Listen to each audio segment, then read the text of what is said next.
Hi everyone, my name is Laura Cardiel. I am a former student of Dr. Rick's. I took his diversity course back in fall 2014 and absolutely loved every moment of it. I graduated from the master's program in spring of 2015, so I've been out of it for almost a year, but not quite. I am currently the program coordinator for outreach and recruitment at Lone Star College, Montgomery, and I think Dr. Rick has already told you all that I have accepted the position to be program manager for outreach and recruitment at Lone Star College Tomball. So I am starting that at the beginning of March, and I am extremely excited to be embarking on this new journey. So today I am going to be talking to you all about Latino Greek organizations and my experience in a Latina-based Greek organization and how they help students, how these types of organizations help students that come from Latino backgrounds, really strong Latino backgrounds.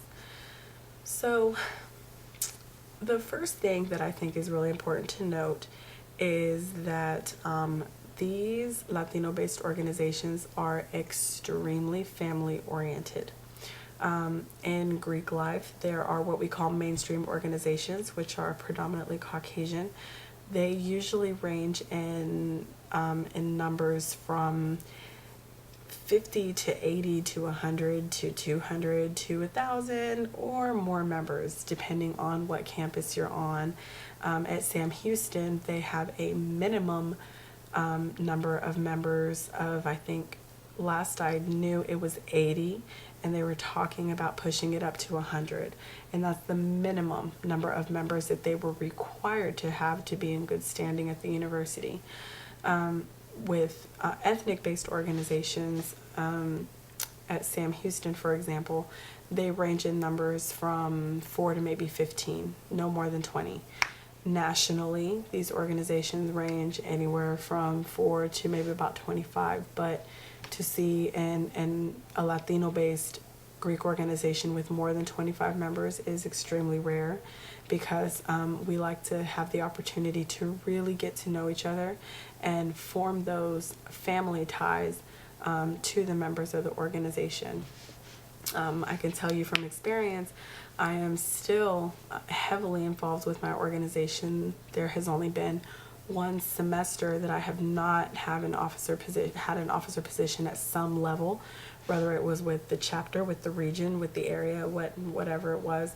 I've been extremely heavily involved, and the great majority of our sisters are still involved in the organization even after they graduate, and once we're out in the real world in our jobs and everything, we're still extremely dedicated to these organizations. And the reason for that is because we were able to experience that sense of family in mainstream organizations. From what I have seen and from the friends that I have that joined, that are part of mainstream organizations, the ones who are really involved are the ones who had officer positions and served in higher leadership in these organizations from the get-go. Other than that, the majority of the members of mainstream organizations, they do what they need to do, and then that's it. In Latino-based organizations, that's not the case.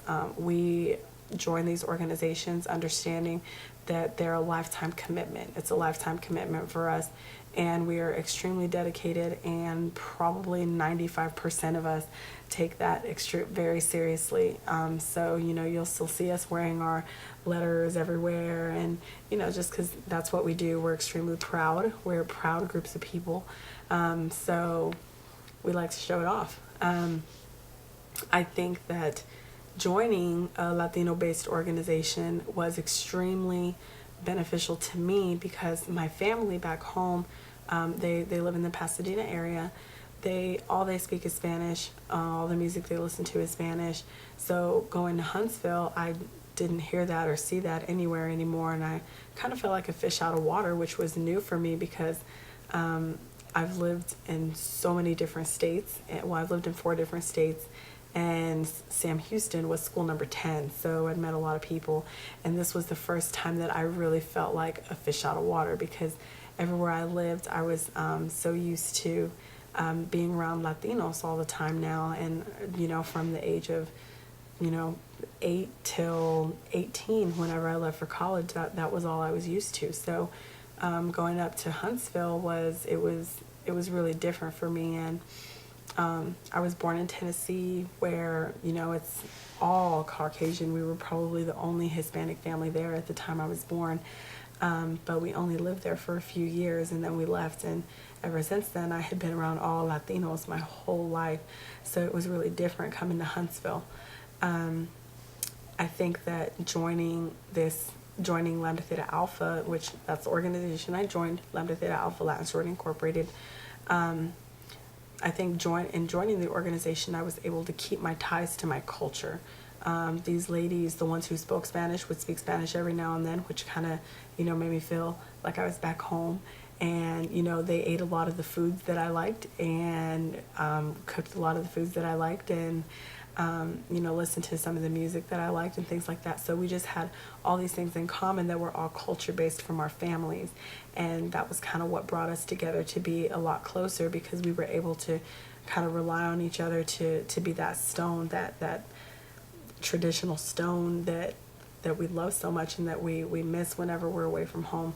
So I think that most of the students that I know that join these organizations joined for similar reasons, because they miss back home. A lot of them have to drive 10 plus hours to get here. A lot of them are, from the Valley area. So it's just a way to keep close to your culture and not forget about your roots and where you come from and things like that. So it's a beautiful thing. A lot of organizations are struggling right now because of membership requirements.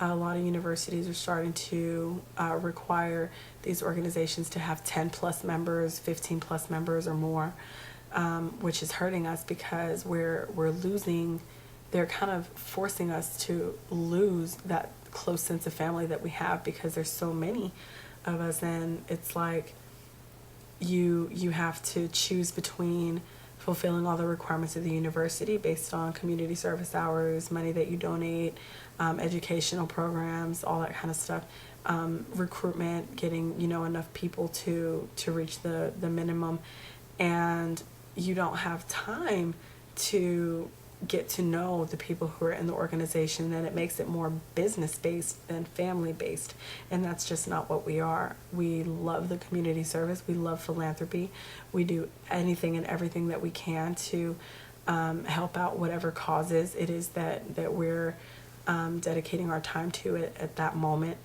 But the family part is just so detrimental to the existence of these organizations. And I think that a lot of universities are failing to acknowledge the reason why these organizations were started. Lambda Theta Alpha was the first Latin sorority established in the nation in 1975 in New Jersey, and 1975 was right in the middle of the Chicano movement. And the reason why we were founded is because our founders saw that we needed a support system too. Mainstream organizations, the predominantly Caucasian organizations, had already been in existence for years and years and years, and we had nothing. So they started this organization so that they could be each other's rocks, getting through college and supporting each other and making sure that they were successful. So having the organization established for that reason, why are the universities trying to change that? That's a part of our culture and who we are. So I think my advice really would be to make sure that if you're working with students in diverse populations, that you stop and listen to them before you make any kind of assumptions as to what you think that they need. Because a lot of times they know what they need, but they don't know where to get it, how to ask for it. So what you should do is just make sure that you're reaching out to these students and asking them what they need, what makes them comfortable, what do they feel like could make them feel more welcomed at the school or anything like that.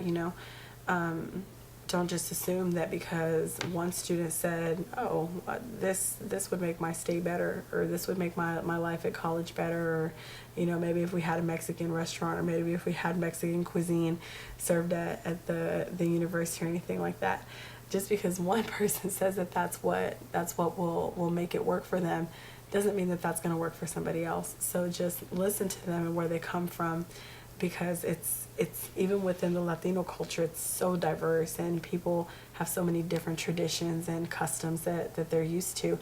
So just make sure that you're listening to them, because as much as when it comes to Latino organizations, as much as it's important, it is so important that the schools are putting in place rules and regulations for us to abide by, to remain in good standing with the school. That's so important to make sure that we're not getting off track.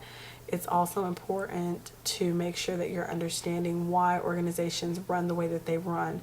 If all the ethnic-based organizations keep low numbers, ask them why. Why is your recruitment low? Is it because you're not, you don't know how to recruit students, you don't know how to talk to students when you're recruiting them?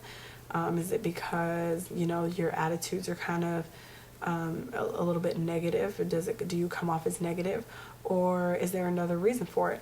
And in many cases, there's another reason for it. It's because we want to be smaller so that we can keep that sense of family that we have. So just make sure that you're listening to the students and understanding why it is that they act or do the things that they do, because it might change what you need to do for them. So that would be my biggest piece of advice. I think that's pretty much it. So if anybody has any questions, comments, or concerns regarding students who are part of Latino-based Greek organizations, or any other ethnic-based organization really, just let me know. Dr. Rick has my email, and Dr. Rick, feel free to pass that on to anyone who needs it. And I wish you all the very, very best in this program. And again, I hope you all are loving it. If you're in your last semester, congratulations on making it. If you're not quite there yet, don't worry. Whatever classes you have left are going to be incredible. I can't tell you that there's any class that was in that program that I did not like. So everything is going to be great. And you all take care, and let me know if you need anything else from me. Eat 'em up, cats. Bye.